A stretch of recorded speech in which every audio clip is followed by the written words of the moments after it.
itaal iyo muruq laxaadka, awood iyo cudud ladnaanta, kartida adag iyo haldeeqa, anigu waxaan ahay afkayga. astaan muuqliyo sifaynta, abbaartoos iyo caddaynta, sawraca Soomaaliaadka, anigu waxaan ahay afkayga.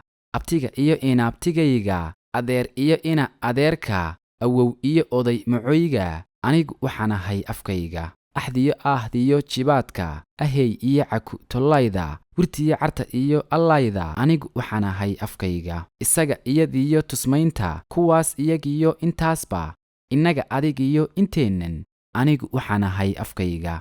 haddeer amintiyo ayaanka, hadhowtiyo arag fogaalka, ilaa dura taariikhawaalka, anigu waxaan ahay afkayga. abwaan hal abuur le eegga, odhah gabaygiyo ujeedka, cararta baydliyo geeraarka, anigu waxaan ahay afkayga. indhaha dibnihiyo sankayga, gacmaha addimada jidhkayga, oogada saantiyo dushayda, anigu waxaan ahay afkayga.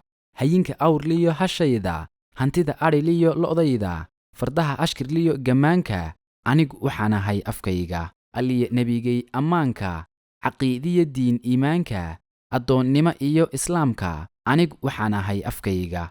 himilo yididiilo oolka, aqoon garashiyo xiskayga, yoolkiyo ulashada hankayga, anigu waxaan ahay afkayga. akhriska shaqalkiyo qoraalka, shibbane aamusan xuruufta, ayidka ereygiyo dhawaaqa, anigu waxaan ahay afkayga. ab iyo ka abkay awowga, sinjiga isirsheegadkayga, magaca iyo hebel ahaanta, anigu waxaan ahay afkayga. af iyo af soomaaligayga.